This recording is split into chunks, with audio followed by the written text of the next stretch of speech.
কালি ৰাতি আমাৰ বৈঠক হ'ল, কিন্তু বৈঠকত আমি যথেষ্ট অসন্তুষ্ট হৈছোঁ।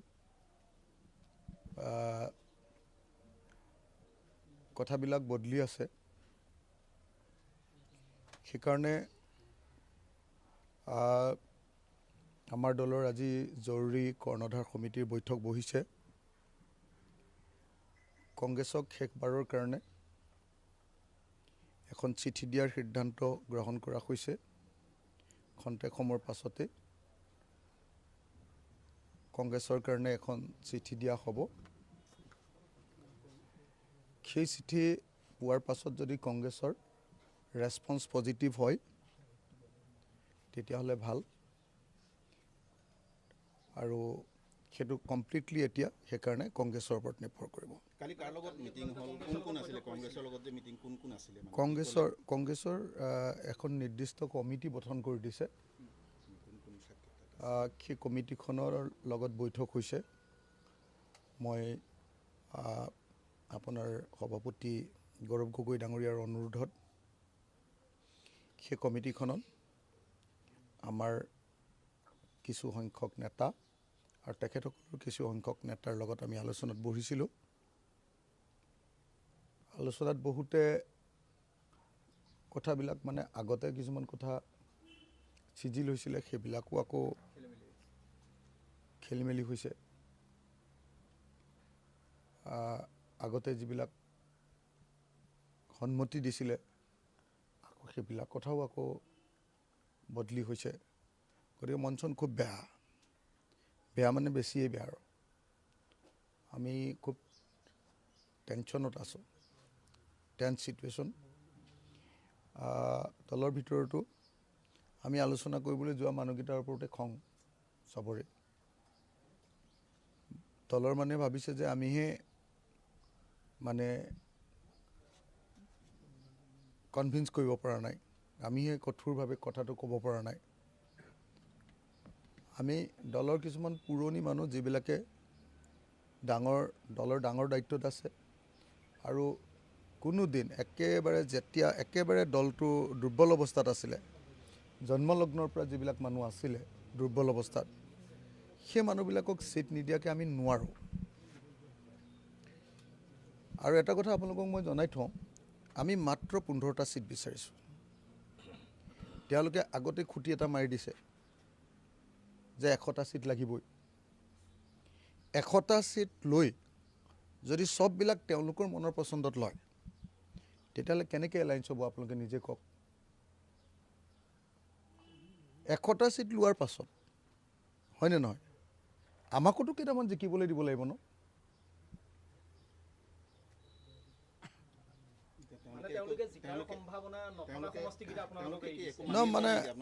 নাই, আমাৰ মানি লৈছে। আমাৰ যিখিনি লিষ্ট আছে সেইবিলাক চব বদলি, আমি মানে যিকেইটা পচন্দ, ধৰক মানে প্ৰথমতে আমি 27টা ছিট দিছিলোঁ, তাৰপিছত আমি 18টা ছিট দিলোঁ কমাই। তেওঁলোকে ক'লে যে নাই, আমি মানে 20টা প্ৰথমতে বিচাৰিছিলোঁতো, বিচাৰোঁতে আমি 27জনীয়া এখন তালিকা দিছিলোঁ, ইয়াৰ ভিতৰত দিয়ক বুলি।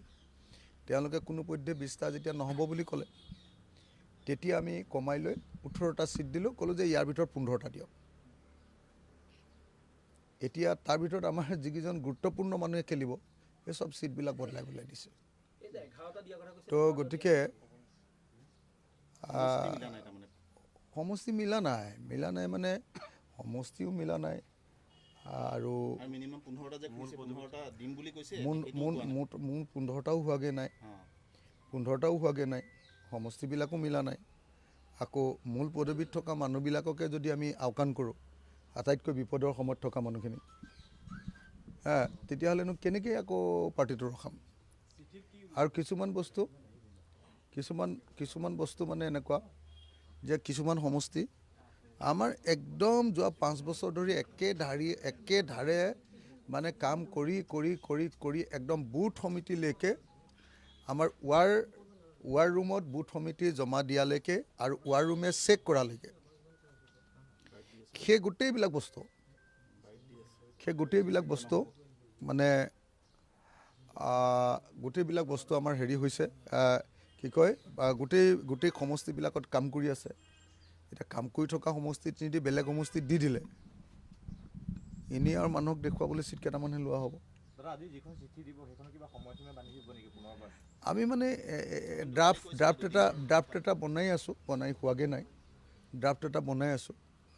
সেই ড্ৰাফ্টটো হোৱাৰ পাছত আকৌ আমি কনফাৰেন্স যোগে সেই ড্ৰাফ্টটোক আমাৰ এক্সিকিউটিভখনৰ মতামতো ল'ব লাগিব। কৰ্ণধাৰ সমিতি আমি চব সিদ্ধান্ত ল'ব নোৱাৰোঁ। এক্সিকিউটিভখনৰ মতামত ল'ব লাগিব। তাৰ লগত এতিয়া কনফাৰেন্স এটা হ'ব। কনফাৰেন্স এটা হৈ তাৰপাছত সিদ্ধান্ত হ'ব। কংগ্ৰেছে বস্তুটো বুজি পালে ভাল। 100টা ছিট লোৱাৰ পাছততো আৰু নহয় জানো, 100টা ছিট ল'ম বুলি কৈ যদি 90টাও পায়, 90টা ছিটত আপোনালোকে নিজেই ভাবকচোন, 90টা ছিট হ'লেতো আৰু অকলে চৰকাৰ বনাব পাৰে। আমি 15টা মাত্ৰ ছিট বনাইছোঁ। 15টা ছিট যদি আমি আমাৰ ইচ্ছামতে নাপাওঁ, আমাৰ বিচৰা সমষ্টিকেইটা নাপাওঁ, আজিৰ দিনটোত আমি নিজে একদম মনৰ পচন্দত বিচৰা অকল 4টা সমষ্টি পাইছোঁ, হয়নে? অকল 4টা সমষ্টি পাইছোঁ। আপোনালোকক যিমানলৈকে ক'ব পাৰোঁ মই চব কৈ দিছোঁ। মোতকৈ আৰু কোনেওতো খোলোচাকৈ নকয়। কোনো পাৰ্টীয়ে মোৰ সমান আপোনালোকৰ লগত মানে বন্ধুত্বমূলক সম্পৰ্ক আৰু পৃথিৱীৰ কোনো মানুহে নাৰাখে। মই অসমৰ জনতাক আটাইতকৈ বেছিকৈ ক'ব পৰাখিনি কৈ দিওঁ। এতিয়া যি গতিত গৈ গতিকে মই সেইকাৰণে আপোনালোকক এটা কথা কওঁ যে আমি একদম বিনম্ৰভাৱে অসমৰ ৰাইজক জনাব খুজিছোঁ, বহুত ধৈৰ্য ধৰি আছোঁ। কংগ্ৰেছ দলে বাৰম্বাৰ কমিটিখন সলাই আছে, নতুন মানুহক দি আছে, নতুন মানুহবিলাকৰ নিজৰ আকৌ পচন্দৰ প্ৰাৰ্থী কেণ্ডিডেট আছে। যদি আৰু আলোচনাৰ মজিয়ালৈ যদি ধৰক আপোনাৰ নিজৰ কেণ্ডিডেটবিলাক লৈ আহে, ক'ত এলায়েন্স হ'ব? গতিকে আপোনালোকক মই সেইকাৰণে জনাব খুজিছোঁ যে আমাৰ এতিয়া প্ৰস্তাৱ হ'ব। কি প্ৰস্তাৱ হ'বতো মই এতিয়া এই মুহূৰ্তত আপোনালোকক জনাব নোৱাৰোঁ। প্ৰস্তাৱত ড্ৰাফটিং চলি আছে। সেই ড্ৰাফটিং শেষ হ'লে কি হয় সেই সিদ্ধান্ত মানে হয় ৰঙামাটি নহয় গুৱাহাটী, কিবা এটা হ'ব লাগিব। এতিয়ালৈকে যিখিনি হৈ আছে আপুনি সন্তুষ্ট নহয়, মানে যিবিলাক হ'ল, কালি মিটিং হ'ল, তাৰ আগতে আপুনি ইমান দিন আপুনি ৰৈ আছে। ধৰক আপুনি কালি কৈছিলে যে 2 দিনৰ ভিতৰত হ'লে ভাল হয়, তাৰপিছত আপুনি কৈছে যে আমি মানে আলাপ আলোচনাটো চলি আছে। কালিৰ দিনটোৰ ভিতৰতে শেষ হ'ব বুলি আলাপটো বহিছিলোঁ। কালিৰ দিনটোত শেষ নহ'ল। কালিৰ দিনটোত মনটো বেয়া লাগি আহিছে চবৰে। বহুত চেষ্টা কৰিছিলোঁ, বহুত বেছি অনুৰোধ কৰিছোঁ, বহুত বেছি আৰু সীমাৰ বাহিৰলৈ গৈ অনুৰোধ কৰিছোঁ। তাৰ পাছতো কথাবিলাক সুবিবেচনা নহ'লে মনটো বেয়া হয়। চবৰে টোপনি ক্ষতি হৈছে, মন চন বেয়া হৈ আছে। গতিকে আপোনালোকক এইটোৱে ক'লোঁ, মই গধূলি সময়ৰ ভিতৰতহে আপোনালোকক গোটেই চিনটো আপোনালোকক জনাব পাৰিম। প্ৰিয়ংকা গান্ধী আহি গ'ল, 2 দিন আহি গ'ল, তেওঁ একো কিন্তু তেওঁকো সোধা হৈছিলে মিত্ৰতাৰ কথা, কিন্তু তেওঁ একো মানে গৌৰৱ গগৈৰ কথা বাদেই দিলোঁ। প্ৰিয়ংকা গান্ধীয়ে একো নক'লে, স্পষ্টভাৱে একো নক'লে। দেখতে হে এই বুলিহে ক'লে। মই প্ৰিয়ংকা গান্ধীৰ কথাখিনি শুনা নাই। তেওঁ স্পষ্ট একো নক'লে। প্ৰিয়ংকা গান্ধীৰ কথাবিলাক শুনি ময়ো ভাল পাওঁ। তেওঁৰ বক্তৃতা লোকসভাত দিলে আন কাৰো বক্তৃতা শুনিবৰ কাৰণে মোৰ আগ্ৰহ নহয়। প্ৰিয়ংকা গান্ধীৰ বক্তৃতা শুনিবৰ কাৰণে মই সদায় আগ্ৰহী হৈ থাকোঁ। ৰাহুল গান্ধীয়ে যেতিয়া বক্তৃতা দিয়ে তেতিয়াহ'লে বাকী চব কাম কৰি মিটিংবিলাক থাকোঁতেও মিটিং ৰখাই হ'লেও তেওঁৰ বক্তৃতাটো শুনি লওঁ। প্ৰিয়ংকা গান্ধীয়ে নিশ্চয় কোনো নিগেটিভ কথা নক'ব মোৰ বিশ্বাস। প্ৰিয়ংকা গান্ধীয়ে নিশ্চয় বিষয়টো তেতিয়ালৈকে সোমোৱা নাই। স্পষ্টকৈ কেনেকৈ ক'ব, তেওঁ আমাৰ লগত আলোচনাত বহা নাই। তেওঁ আলোচনাত বহিলেহে পজিটিভ ক'ব। কিন্তু ৰাহুল গান্ধী আৰু প্ৰিয়ংকা গান্ধীয়ে মই ভাবোঁ যে এলায়েন্সটো বিচাৰিছে। আমালৈ মেছেজ পঠিয়াইছে যে তেওঁলোকে এলায়েন্সটো বিচাৰিছে, পজিটিভ। গতিকে এতিয়া এলায়েন্সটো বিচাৰিছে ওপৰৰ পৰা, কেন্দ্ৰীয় কমিটি AICCয়ে বিচাৰিছে।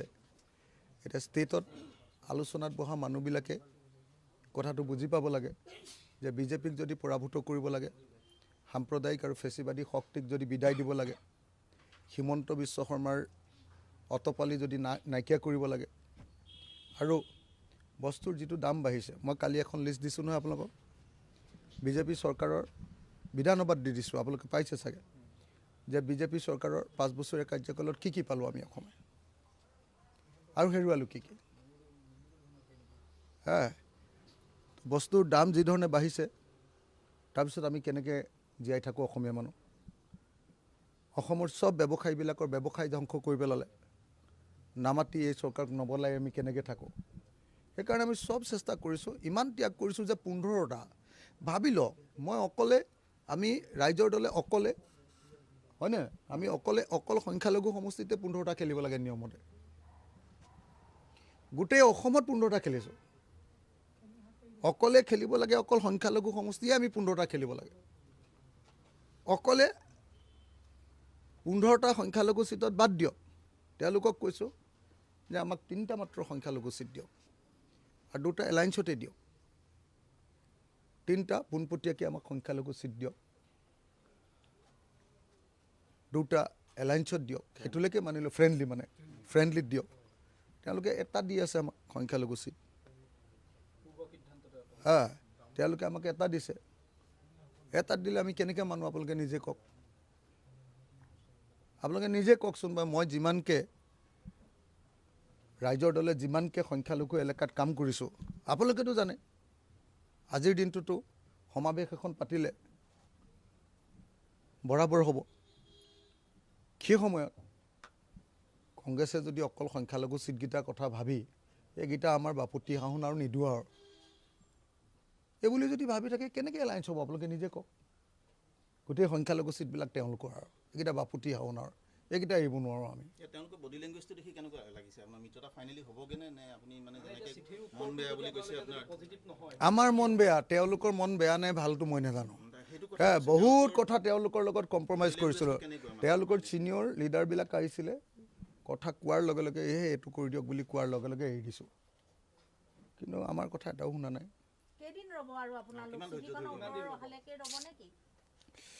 হ'ব, thank U. Any Times 24/7. Your news, your voice.